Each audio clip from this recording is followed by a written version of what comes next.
Writer-director Zach Krieger has once again created a groundbreaking horror film that is going to leave a huge impact on the genre and is going to be a staple of horror films made within this time period. And none of that matters because you're all just going to know this as the Naruto Run movie. It's going to be the Naruto Run movie for the rest of time. He had to have known. Imagine if Zach Krieger just had no idea what Naruto was. And he just saw all these people making memes. And all of a sudden was like, oh, god damn it. Hey everyone, it's me, Aaron. I'm Michelle. And this is Thorgiween, where we're reviewing a horror film every single day, all month long, and we're on day 29. And as you can tell from my outfit, we're on the third review that we've recorded today. So we might be a little bit tired, but we're going to get through this one, and then we've only got 2 days left to go. Yes, we're talking about weapons today. And this is a film that I've been wanting to watch all year long. And I'm glad that we finally got the opportunity to do it, because this film, it's from the guy who did Barbarian, and I freaking love Barbarian. I think that is like one of the biggest, like, just kick the door down, I am here as a filmmaker now kind of movies. Because you watch Barbarian and you're just like, I need to see all the future horror films that this guy does. Like, this thing is great. And this film proves they're not a flash in the pan. This is not a one and done director. This guy knows what he's doing. And the premise is so interesting. The premise is one of those things where it's fairly simple in the beginning, but all the places that it goes just get more and more creative. Essentially, the concept is one morning at 2:17 a.m., every single kid from this one teacher's classroom just got up and left, except for one. And they all just stood up and ran out their front door, running in a very particular way. Mm-hmm. And no one has any clue what happened. No one knows where they went. No one knows why they did what they did. No one has any idea why it was just this teacher, why this one kid wasn't affected by all of this.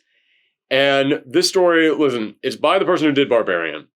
And if you've seen Barbarian, you know one of the things that makes that film so unique is that it takes multiple different characters and tells their storylines all connecting at one point. This film does the exact same thing. Like, this is clearly this director's thing. Mm-hmm. This is the thing that they like to do. And you know something? They do it very, very well. So we get to see the teacher, and we get to see what she's going through. Then we get to see one of the parents. We get to see a cop in town. We get to see We get to see a drug addict. I'll just say that. That's all I'll say about it. And we get to see a few others in there that I won't spoil because that definitely goes into spoiler stuff. And I will just say, the way in which they balance all these characters and their stories and showing like where they are and what they're doing is done so well. And one of the things that I also find so interesting about this is that there's like 2 additional stories that get told towards the end, and I won't spoil those ones. But those last 2, they're actually good characters. The other 4 characters are assholes, but to varying degrees of assholes. Like, this thing starts off, and the first person that we're following is the teacher, Justine, was that her name? Yeah, the teacher Justine. And we're seeing what she's going through. And she's going through a lot because everyone in town is like, all of our kids vanished, and they're all from your class. You clearly have something to do with this. Like, people are hounding her, people are attacking her, people are calling her in the middle of the night, knocking on the door out of nowhere, writing witch on the side of her car. Yeah, everybody is just like hounding this poor woman. So she is stressed. But we are also seeing that, like, she's drinking a whole lot. She's, like, getting a little too attached to certain students. Yeah, we're seeing that, like, okay, I don't get the sense that the film wants me to think that you're just pure, innocent person who just got thrown into this very bad situation. They want us to think that you're a very real person. A very real person who has very real problems. And you're now being thrown into a horrible situation. Mm-hmm. But from there, every single person that we meet after this is just worse. Mm-hmm. And worse and worse. Like, from there goes to one of the parents of the kids who got disappeared. And it's played by Josh Brolin, by the way. And the best way that I can sum this guy up is they feel like if nothing had happened to their son, they'd still be online doing a shit ton of research on stuff. Like, this feels like a guy who has very strong opinions about vaccines. That's all I'll say. Like, this is a guy who feels like a conspiracy nut. But I think the film does something interesting with that, in which it takes a character like that and then asks, okay, but what if we put them in a situation where something weird is actually going on, in which there actually is something to be conspiratorial about? And it's very fascinating watching this guy try to find out what's happening and showing that unique level of dedication and assholishness and showing it used for this. Because to start with, the first thing we see from him is he's hounding the teacher. We totally get the sense that he is just being a complete piece of shit to this teacher. In fact, like, there's a moment which he even confronts the teacher and is like, oh, boo-hoo, always playing the victim. And it's like, motherfucker, she's literally got, like, stuff keyed on her car right there in front of you. Like, yeah, she is the victim. From you, you're being the asshole. But you understand why he's an asshole. That's the thing, is like, these people are assholes, but you understand why. Their kids disappeared. Yes. I have always said this. Politicians out there love to weaponize parents because they know that parents will go to any lengths to protect their kids. And they will be like, oh, if a politician comes in here and tells you, this thing is destroying your children, then parents will be willing to stand up and go like, oh, well, then we gotta stop that thing. And yeah, I fucking hate that. It's ruined so many things out there in our society. But that being said, I understand being paranoid. I understand if you have a kid, you're going to be like, oh, please, nothing happened to my kid. Please don't let anything happen to my kid. I understand that fear, and fear is irrational. I can understand that, and I like that this film is like, yeah, he's an asshole. His kid was kidnapped. Excuse me. You understand where he's coming from. And he is so distraught, like he's sleeping in his kid's bedroom. Yeah, and like, the first time that we see him, I was just like, man, that's weird that grown-ass man that old has Batman bed sheets. And they're like, oh, he's sleeping in his kid's bed at night. And there's a moment in which the wife opens up the door and just goes, I'm going to work, and then closes it. You can tell, even though it's her kid too, she says like, Jesus, buddy, come on. You gotta get your shit together, man. And it's like, you can tell, like, by his personality and everything, like, he does have regrets. Like, yes. He wasn't like, he has not been the best father, and now that his kid is gone, he is like, oh, I should have treated him better. I should have told him that I love him more often, and everything. You can also tell he's one of those hard-ass guys. Yes, very much so. Like, there's a moment in which he is talking about how he loves his son, and he never says it. Mm-hmm. And, like, you can just tell he's one of those guys. And again, I like, when I say all these characters are assholes to varying degrees, I'm not saying they're bad characters, because they're very interesting characters. And the way that this film is able to portray all of them and give you, like, some humanity on almost all of them, I think it's handled so well. I really do appreciate the character work that goes into the teacher and the father. I think that is so incredibly well handled.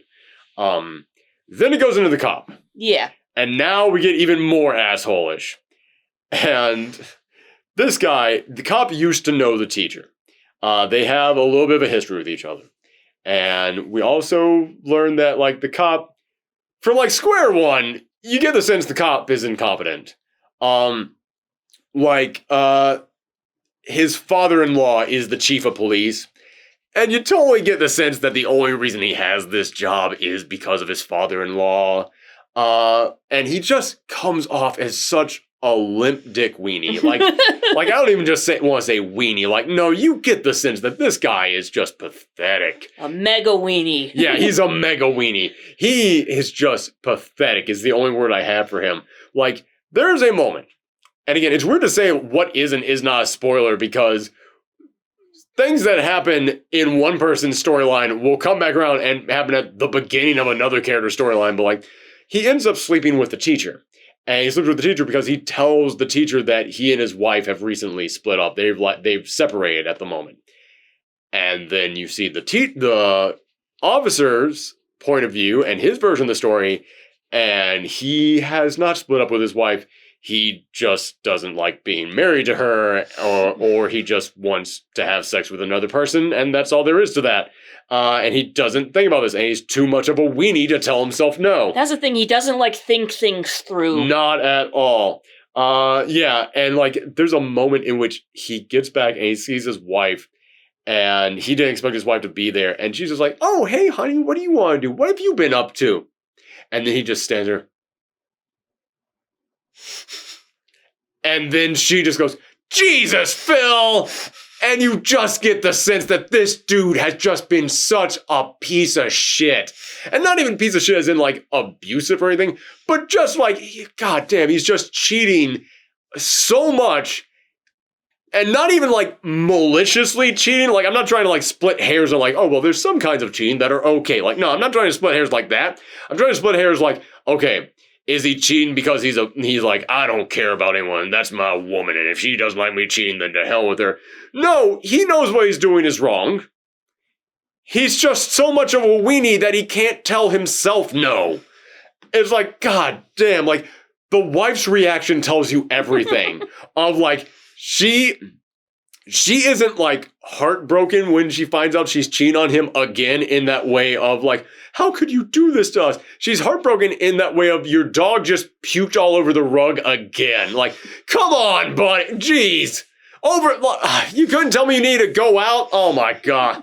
Like, yeah, like, he just feels that pathetic. But you also get the sense that, like, this dude, he is unhinged. Like, he is the one who has the interactions with the drug dealer. And, which, although, the very first moment that dude popped up in this film, as, like, just a guy holding open the door asking for money for a bus ticket, I was like, that's not just some random guy. Yeah. Like, I could tell that dude is coming back around. Mm-hmm. But yeah, he's the one who has the interactions with the drug dealer. And man, I try to say the drug dealer is a good person. He's not. We're about to see that in the next part of his story. But the way, the thing that he does to this guy, it just lets you know this guy has no self-control. He is not able to stop for a second and just think things through. Mm-hmm. Yeah, and... Impulsive, is that a good word? That's a good word for it. This dude just has that feeling, like, every single thing that he does, 5 seconds later, he's like, oh, I shouldn't have done that. Oh, I'm gonna get in trouble for this. And you get the sense that's his entire life. And, like, he never learns his lesson. Never learns his lesson, yes. But then we go into the drug dealer story. And the drug dealer, he's breaking into cars and stealing children's headphones, which... Perfect thing to steal to show that he's an asshole. Like, they're stealing a loaf of bread to feed your family. It's like, oh, you're not an asshole. You're just in a bad situation. You know, if you see someone stealing groceries, no, you didn't. Like, that kind of stealing. Yeah, but, like, he steals children's, like, laptops and, like, iPads and tries to pawn them off to get money for drugs. And the pawn store owner looks at them and says, I don't want these. That is such a good thing to do with your character to establish what an asshole he is. Even the pawn shop guy is looking at the things he's trying to sell like, no, dude, my soul just feels bad. Like, I can't, like listen, I run a pawn shop. Of course I'm going to be selling stolen goods. That's how pawn shops work. We all know that. But stealing from a child, like... Even I have my limits on this, man. It's like, yeah, you totally get that sense from this. However... I'm not going to go into too many details, but the entire town is looking for these kids. And this guy ends up finding out some information. And so then suddenly he becomes an important element in this. And I can't really say any more about the plot. Mm-hmm. That's just summing up the 4 main characters who we are following. Yes. And then, like I said, there's 2 other characters who we're following, and they're definitely spoiler stuff. I can't say anything about that. And I love how when you follow each of their stories, there's like a new piece to the puzzle. Yes, this thing does an amazing job of assembling the pieces. And that's the thing about this film, is that so often when it would stop and cut and go to another character and be like, no, go back to that thing. I want to go back to that thing. And then eventually I would start to warm up to this new story that we were on. Like, okay, what's happening here? Now I'm intrigued. And that shows how well made this film is that it constantly made me want more. Anytime, like, this thing cuts between so many different characters, and I never once stopped and went, okay, you can go on to that. We've been here a while. Move on to the next thing. No. I was constantly intrigued by where this movie was going to go next. And but at the same time, I constantly wanted to stay with wherever we were. Mm-hmm. Because every time that it cut, we were starting to get some information, and I was so intrigued. Where it cuts on the dad storyline was the biggest what the fuck moment. And I was just like, I cannot wait for us to loop back around to that. That's going to be so good. This is an incredible film. And I will also say, the mystery of what this is, I'm not going to say like the big reveal is like, oh my goodness, it's that. But they do such a good job of setting up I don't know what the hell this is, that by the time it gets to the explanation, you're willing to accept whatever. You're willing to accept just whatever it tells you because, dude, I don't freaking know. This whole thing. It's like, tell me! Yeah, exactly. You are begging for questions so much that at the end, you will take anything that gives you. And I will say this. They put hints all over the place. Uh-huh. For something that it is not. I will not go into more details, but like there are little things that like, oh, did you notice there in the background it said this thing? Oh, I think they're trying to imply this. And then there comes a moment in which they're actually watching a thing on TV that applies to that thing that I saw in the background. And I was like, oh, is it going to be this thing? Don't be this thing. Everybody wants to do that thing now. We've gotten that thing. Come on, don't do that thing. I think it might be that thing, but more in a metaphorical way. sense. Yes, I do believe that. That I do believe. Metaphorically, I think that's what they were going for. Mm-hmm. I thought they were going to go for it literally, and they didn't. I'll say that. But I was like, God, it is kind of impressive that you're taking that you're like dedicated that many resources to setting up something that's not.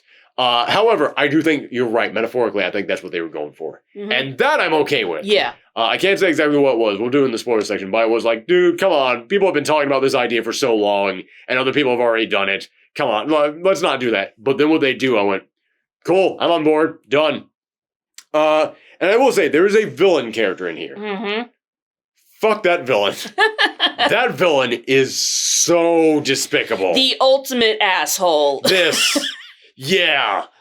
We say how other characters in here are assholes. I almost don't even want to use that word. Maybe for the cop and the drug addict. I'll say that. But for like the dad and the teacher, like, I don't even feel comfortable saying the teacher's an asshole. She does a thing that at one point I was like, dude, you should know not to do this. Mm-hmm. Like, no matter how desperate you are for answers, you should know, do not do this. And then like, we're even seeing her we're seeing her like have like a drinking problem and everything. Like, she is a damaged character. Mm-hmm. I will say she's damaged. The dad is damaged and also kind of an asshole. Then we get to the comments like, no, you're like the damage to asshole ratio starts shifting as it goes along. I'm sorry, were you about to say something? I was gonna say, like, she's beyond asshole. She's literally evil villain. Oh, the villain, yeah. Yes. I thought you meant the teacher for a second. No. But yeah, the villain in here is despicable. Like, you can't wait to see what happens. Like, there are those villains that you just cheer for them to be defeated. And you are hoping the entire film, do not let this character get away. Do not let this character get away. They are too evil. They are too bad. Like, I have watched Freddy Krueger and Jason Voorhees, and even they are like, damn. And it's not even like specifically the things she's doing. All the things she's doing are very evil. It's just the cold, calculating nature that she is doing it with, of how she does not give a shit about other people's lives. And I feel almost bad about saying she, because it feels like that's a spoiler. The second you see this person, you're like, oh. Yeah, something is up. Yeah. This film does not try to hide that there is something up with this character the second that you see them. The question is, how is she connected to all of this? And what the hell is she doing? And yeah, again, like I said, the actual explanation that we get at the end, I can understand somebody being like, the fuck is this? But this film, to me, did such an amazing job setting up the mystery and making me so desperate for answers. I would have taken Aliens. I do not care what appeared at the end of this. I just want an answer. I was like, done. Cool. I'm fine with it. Like, yeah, I'll take it. I'll take this up 100%. Also, I'll say, great finale. Mm-hmm. Great finale of this film. Very satisfying. Very satisfying. And I will also say, not going to spoil what happens at the ending, but the ending of this film really feels like one of those movies where they came up with the premise of the ending. Like, not the premise, they came up with, in their head, they came up with a scene. Yeah. And they were just like, I need to now write a movie that will allow me to put that scene in a movie. And they just work backwards from there. And I've seen other films like that, and they're not always that great. I think they came up with an amazing concept on here. Sorry, got indigestion. I think that it's, like I said, the ending of this film is so big, I just get that feeling like they had to have pictured that first. That had to be like the first thing that they thought of. And then they made the rest of this movie to lead up to this moment. It is a great way to go out. Only real problem is this thing starts with a narration and ends with a narration. I didn't like that narration. To me personally, like, I think that took away from the film a little bit. It felt like the narration at the end was just there to give an epilogue, and then they had to justify that by having an intro narration. It's supposed to kind of, like, it's a little girl. It's the very first thing that you hear, so it's not a real spoiler. But it's a little child doing it. That little child is not like a character in the film or anything. She's the narrator, basically. She's just the narrator, except that she's only there for the beginning and the end. But it felt like they were trying to set this up as like a ghost story that children tell amongst themselves at school. And I don't know, it just did not match the rest of this film to me. I did not like it. But that's it. That's really the only problem I have with this. Do you think if the narration was not by a child, or if it was by a child, but like one of the children who were kidnapped, maybe I'd be okay with it. Except that it's by nobody. It's by nobody at all. But also, like, if it was by somebody in the film itself, I probably would be okay with it. But just the fact that it's like just some random little girl, and again, it's trying to make it feel almost like a ghost story, like a dream almost, like a legend passed down. But then the rest of this film is so graphically real. And I don't mean graphically real as in like, oh, you see like really gross things in here. No, I mean graphically real as in like, you just see very sad, depressed adults throughout the rest of this thing. And I'm just like, that does not mix with the vibe of the narrator at the beginning and the ending. And it just feels like two totally different vibes to me. So yeah, that's why I didn't appreciate it. I didn't mind it. I felt like it was more like a kid who experienced something very traumatic and they're just trying to explain the story the best they can or something like that. Yeah, fair enough. Like I said, maybe if it was coming from one of the kids in the class or something, I don't know. I think maybe not the class, maybe in the school. School, okay. That's understandable. I can see that, yeah. But again, it's just like the tone of that to me, it feels almost like fairy tale or ghost story or something like that, and it doesn't match the realism of the characters and their lives that we see throughout the rest of this film. Like, it's just very weird to me to picture, like, this is all some story that some little girl was telling. So then the drug addict was really looking to get his crack pipe to start working in the rain. I'm just like, all right, come on, this does not match. This does not match the tone at all. Yeah, that's just, like, my little problem with this. But again, like, that's really all I got. This thing's like 2 hours long. Did not feel like it. Maybe it was the child trying to explain what was going on and she didn't really understand, so she came to her own conclusions. I'm going to be totally honest with you, hon. I'm not even talking about like who's the narrator. The tone of it does not match the rest of the film. That's it. Like, you're not going... Okay. Yeah. Sorry, you're not going to like tell me, well, it was actually this person, and that'll make me go, well, now the tone matches. It is totally the tone. All right. I do believe it kind of matched the tone, but I will have to explain it in the spoiler section. Fair enough. Okay. Was there anything that you had a problem with here? I don't think so. I mean, it's not like a perfect film, but it is a very good film. Like, much like with Frankenstein, it's like, I give it an A, but it's not quite an S tier. Yeah, I'd give it an A as well. Yeah, like, it's not A+ for me, but it's an A. It is definitely an A. And it is hard for me, after we were done, we were talking about this compared to Barbarian.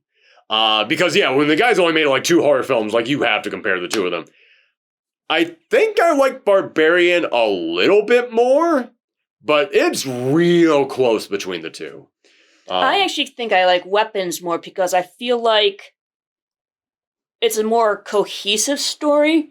Because, like, in Barbarian, it's like, oh, it's gonna be this thing, but now it's this thing, and now it's that thing. It's like, okay, so none of the other stories, none of the other people who living where we go up to this point matters, right? I think that might be why I like Barbarian a little more, because I'll agree with you. This is definitely a more cohesive story. When it jumps narrators, when it jumps protagonists in Barbarian, you're like, the fuck just happened? What? Spoilers for Barbarian, I guess, but again, it's one of those things where it's like, I guess you kind of need to know that's in the film. I mean, that is kind of his shtick, jumping it's from person what he to does, person, yeah. So. Whereas in here, every time that jumps, you're like, oh, now it's this, now it's this, now it's this. Like, really the only shocking jump is from the teacher to the dad, because the dad was in the audience yelling at the teacher, but we didn't see him. So the moment it shows Josh Brolin there, we don't know, which in all fairness was a good idea not to show that, because if a parent suddenly stood up in the middle of this PTA meeting and it was Josh Brolin, we'd be like, well, that guy's clearly coming back. Was this a favor he did to, like, the director? Like, Justin Long pops up in here for one scene, and that was clearly a favor to the director because they've worked together on Barbarian. However, because it was Justin Long, I still kept looking at him going, and when are we cutting to your story? What? Oh, no, you're just a cameo. Okay, well, that's fine. But yeah, like, if it was Josh Brolin, we'd be like, okay, something's up here. Which, by the way, in your next film, have Josh Brolin pop in for a cameo. Just keep that going along. One actor from the previous film pops up to cameo in the next film. Like, I like how you enjoy Barbarian more because the cutaways are more of like a whiplash, whereas I like the cutaways and weapons because I'm more intrigued and I want to find out more about what's going on. Completely understandable. Yes, that summed it up very well. I think that is gonna be like, because the quality on these two, I feel, really are just like neck and neck with each other. And I think that general audiences will probably like Weapons more because of that cohesion. Because even though we are jumping around, it's still like a different side to this mystery. Also, whereas with Barbarian, I was like, what the fuck? Whoa! Also, I feel like the ending in Weapons is far more satisfying than in Barbarian, but that's just me. I actually did not. Well, okay. Like, we're gonna have to get spoilers on that. Because I know what you're referring to, and I was like, yeah, that was satisfying. Oh, now I know what ending you're referring to. Yeah, yes. I understand why you don't like it. That part I didn't like, yes, okay. But yeah, so we both give this an A. Yep. Great film. Worth the wait, because I didn't get to see it in theaters because I was too busy. So now it's on streaming. I'm like, oh, damn, yeah, absolutely gotta watch it now. Mm-hmm. So yeah, let's go into the spoiler stuff on this. So they keep trying to hint that it might be some kind of like a parasite. Like, they're talking about parasites in class, and then, like, the principal, who is the fifth person that we follow, he is watching a documentary on TV about that thing that before, like, literally, like, 5 years before The Last of Us came around, suddenly people started talking about this mushroom that grows on ants and takes control of their bite, and everybody was like, oh, we need to make a movie about that. And then they made The Last of Us game around that entire idea, and now everyone knows about it. And so when it popped up on screen, I was like, don't let that be the thing. Everybody knows about that. Like, everybody's talking about The Last of Us has already beat you to it. Don't do that thing. And it's not. It's witchcraft. Mm-hmm. Our villain is a witch. Yep. However. And the irony of them writing witch on the side of the teacher's car, because usually I think it would be like bitch or something like that. But so the fact that they wrote witch, it is just like, now I see why you did that. Yeah. Okay, all right. Okay. But you mentioned that you think that all that stuff about parasites was supposed to be metaphorical, because we do find out that the witch is sick, and she is now taking control of people, because somehow doing that makes her stronger. This is basically the plotline to Hocus Pocus, where, like, the witches, like, they take children and, like, basically absorb their life force so they can be young and beautiful and healthy again. So I figured that's what was going on in this movie. Yeah, it's very similar, yes. Yes. Also, I feel like they're also taking, like, inspiration from Roald Dahl's The Witches. I get a little bit of that, yeah. Yeah, like, especially, like, when you find out the witch is, like, bald and wearing a wig, actually. So. 100%, yes, I totally see that, yes. Good call. But then she's like, well, your parents, man, the final person that we see in there is Alex, the one kid who didn't get, like, abducted. And, the one kid who didn't run away. They didn't know if that he got abducted or not. Exactly, yes. And he's the final one. And we're going to see the whole story of, like, how the witch came in, how she started taking over this house, how she took control of his parents. And again, we talk about how this character is just an irredeemable piece of shit. Like, even if this was like a Galactus situation where it's like, I must feast to survive and I can only feast on souls. I'm sorry, I don't mean to do this. It's in my nature. No, you totally get the sense. This is somebody who wants to live forever, so she is absorbing the souls of innocent bystanders. By the way, she's supposed to be his aunt. Yeah, and I kept wondering, okay, are you really the aunt? Because there's so many things that she mentions, like, she's trying to make an excuse of, like, why the parents didn't come into school and says, oh, they have consumption. And, like, the principal's like, I'm sorry, I thought that was something people got on the Oregon Trail. I didn't. And it's like, yeah, she's immediately making references to older stuff. Because she's been around that long? Yeah, and that makes me think, okay, well, you can't be the aunt. And it's like, it's gotta be, she, like, picked out this family. And there has to be a line that we missed. Some kind of line, because we weren't expecting it to happen. There has to be a line we missed of, like, them mentioning, like, never having met her sister before or something like that. Yeah, but, like, at the same time, I feel like every kid has that one aunt that they hardly ever see, except, like, maybe during Christmas. And she always seems much older and always covered in lots of makeup and is, like, very exaggerated. So I was like, oh, she's that kind of aunt. Yeah. God damn. We adjusted the camera because we keep sinking in the couch. And we adjusted the camera. I'm like, God damn, we're sinking even more. Fuck. All right. Okay, we're going to have to get, like, a camera on the ground just looking up at us. All right. Sorry.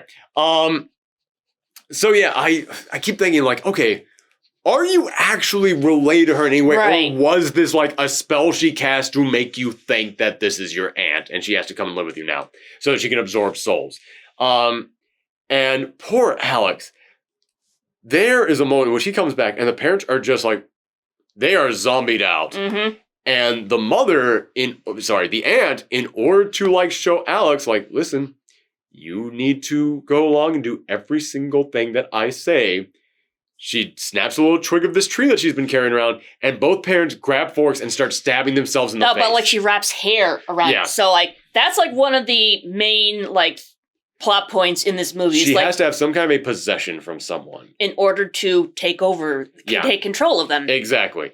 So, yeah. But she does this little ritual, and immediately the parents start stabbing themselves in the face until the kid is begging her to stop.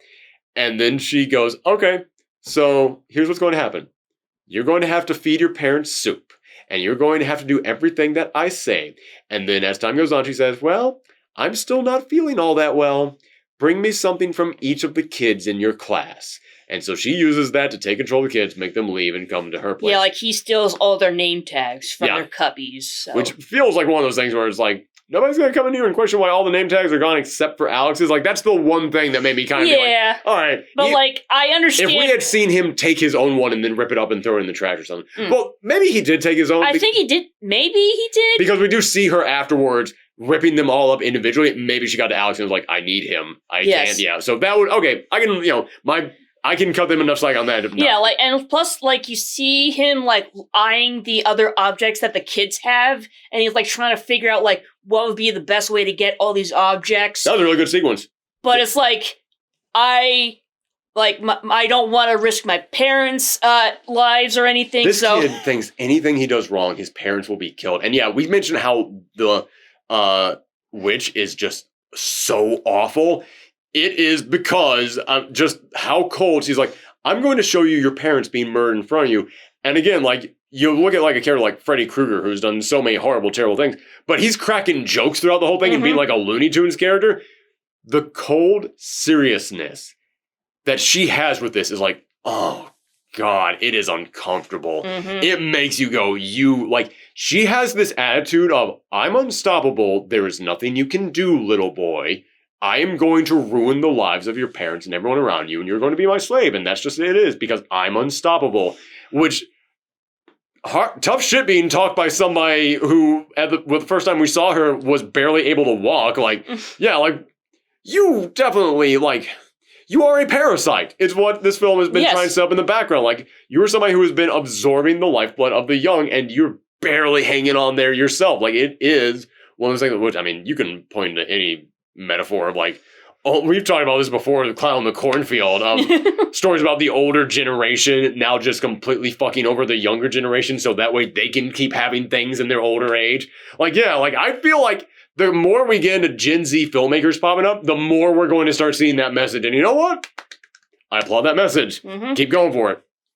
But, yeah, so she's the one who kidnapped all of them. And I love that when we get back to the storyline of, what was it? The dad, when he was there confronting the teacher, all of a sudden we start seeing someone running towards them in the background. And that whole, like, lead up of just like, man, there's few things in horror films that get me so well as seeing something way in the background that we, the audience, see, and it's taking its sweet time approaching, and the characters in the foreground don't notice. I love that kind of a shot. It's so good. But it comes up, and it's the principal. And he has got, like, his eyelids are gone. Yeah, his eyes are bulging, his face is covered in blood and, like, black liquid. And like, shout out to Benedict Wong for popping up in here, because that dude has Marvel money. He doesn't need to do a role like this. And he was like, no, I want to be in the horror film where I get, like, just my eyes ripped out. Like, I will gladly do that. Yeah, it's Josh Brolin's in here too, but Josh Brolin's playing like he's one of the good guys in here, and like the fact, which although Josh Brolin gets his own little action sequence there at the end, that a little bit of the dark humor popping up at the end of this movie. But yeah, Benedict Wong, man, great performance that he turns in. I thought he was great in here. But he comes right up and just starts attacking her, and then there's the whole sequence. And again, you talk about how this film is like. This is also a theme of this filmmaker. Watching Barbarian and watching this, you can tell that one of the themes that he wants to put in his films are, there's a lot of just pieces of shit out there. Mm-hmm. There are a bunch of assholes out there who are not going to help you, because there's a moment when she runs into the convenience store and the principal is still chasing after her, trying to attack her. Yeah, and the clerk isn't doing anything. The clerk yells, "Get out of my store," and she yells, "Help me, you asshole!"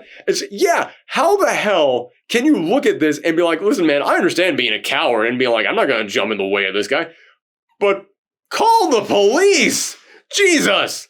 Yeah, that is definitely, like, I think back to, like, mild spoiler for Barbarian. Jump ahead by 2 minutes here if you don't want this, but I think about the moment in Barbarian where she escapes from the basement, and then she contacts the cops, and the cops show me, like, are you on drugs? No, I just escaped. Come help me. It's like, ma'am, please don't talk to us like that. And, like, just so, like, does not give a shit. And that, I always applaud that moment in Barbarian.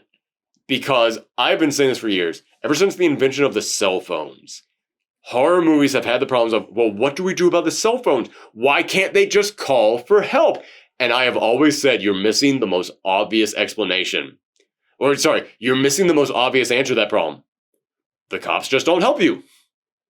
That's it. And I'm not saying, like, all cops won't help you. No, in my life, I have had to call the cops twice. Once, I called and, like, 50 cops showed up because it was like 2 a.m. and they were bored, I guess. So, like, the entire station arrived. The other time I had to go to the police for help, I didn't even call them. It was when I was working in a comic book shop, and, like, some drunk guy was, like, staying outside threatening to kill our boss. And all of us got out early. Our boss was still inside. And I was like, there's cops literally at the end of the block. They're always there at this time of night. I'm going to go and get them. I went up to them and I told them, listen, officers, here's the reason. Here's what's going on. Here's what's happening. You got to come and help us. And one just went, you better call 911. You're the police! And then the other one, like I was stunned when that was their answer. And then the other cop could tell us, and I went, all right, listen. He's just drunk. Drunk people just talk. They don't do anything. You're going to be fine. I was like, fuck off! That is so not how that works. No, like, drunk people can and have done very horrible things. And, like, yeah, so that has always been, whenever people are like, well, what do you do with cell phones? Because the police could just come. No, they couldn't. There's a very good chance you could call the cops on a hard phone and they'd just be like, I don't want to deal with this. Just no. Mm-hmm. And, like, that's the thing that could happen. Yeah, so I always love that moment from It's been more than 2 minutes. People have tuned back in, so I will just say that. Yeah, but going back to this, like, that is definitely one of the themes of this person's movies. People are not often willing to help you, and it does create this very gritty, depressing sense of reality to his films. But I do like that afterwards, Josh Brolin's character decides to help her out. I actually enjoy seeing the two of them come together. And yeah, Josh Brolin's character, like, he's an architect, or like he owns like a house building, construction something like that. Because like he has like a map of the neighborhood where where all the houses are, and he like starts finding out that all the children are running into one specific area. You have to point that out. That is like the best joke in the entire movie. He finds another house where they have a camera, and their child also ran away. And he goes up and he's asking, "Listen, can I just see the footage?" And the woman there, the mom, says, "No, I'm sorry, I don't feel comfortable doing that." He goes, "All right, I understand." And then he has a little stakeout. This is Stakeout the movie. Every single character has a stakeout at some point in time. He has his own little stakeout, and then he sees a car drive up, and he goes up, and it's Justin Long, and he's like, "Hey, listen, would you mind if I got a look at your camera?" He goes, "Yeah, I don't see any reason why not." And you, the audience, are supposed to assume it's a different house he went to. It then cuts to inside them watching the video footage, and then the camera turns to show the mom who just told him no is standing there with her arms crossed, just giving the biggest stink eye to her husband. That is such a good reveal. You can tell this person also has comedy. Like this guy came from being in the Whitest Kids You Know comedy group. Like, you can tell he's got an eye for comedy. So he is able to figure out, like, okay, all these are going to the same, like, the line from my house and the line from their house where their kids ran intersects here. It's got to be something in this area. And then when they team up, she goes, "That's Alex's house. That's where the one kid who did not leave lives." So they go there, and we had also seen, like, the cop and the drug addict, they team up for a moment in there to go and find the kids. And man, the cop is such a piece of shit. Like, the drug addict finds these kids. Like, basically, he breaks into the house to steal stuff, so once again, pawn everything off. Yeah. And he goes into the basement, and that's where he sees the kids. And then when he goes back to the pawn shop, he sees the wanted, or like, missing children sign, and he's like, "Oh shit, I could get so much money." $50,000 reward. And he goes there, he tells the cop about this after the cop is like, "I told you never to come back here," because the cop was on camera beating him up. And he says, "Wait, I just wanted to report about the kids. I know where the kids are." And so he takes them there. And then he goes, "Hey, wait, I didn't think about this until now, but if you go in there and find the kids, what's to stop you from turning them in for the money?" And the cop just leaves, doesn't say anything. Like, you can tell he didn't even think about that until that moment. Yes, and again, like, listen, that's a shitty thing to do. Just take the reward for yourself. A totally shitty thing to do. But it is the unique type of weenie that this guy is. It is the unique type of pathetic that he is able to do the horrible, wrong, bad thing, but he wasn't even smart enough to think of it himself. Yeah. The victim he is about to rob had to tell him to do that. Yeah, is such a great little detail in there. But then the teacher and the dad, they go into this place, and they get into a fight with the cop and the drug addict, who are both now been brainwashed. And it is great showing just, like, the unique layer of, like, control that she has over him. That Josh Brolin beats the shit out of the drug again and again and again and again. Like, basically, anyone under her control is unstoppable unless they finally are dead. Yes. Yeah, like, and that entire sequence, I feel like Josh Brolin had to have enjoyed that. There had to have been something fun about just getting to punch someone over and over and over again. And he does it for so long. He pulls his fist back like, God damn. Because, yeah, I can tell you from experience, it does hurt punching someone in the face. Yeah, you're hitting bone. It's going to hurt. But he's now done so much, it's like, fuck, I'm getting hurt more than you are. And he keeps going down, and he, like, starts throwing him across the room.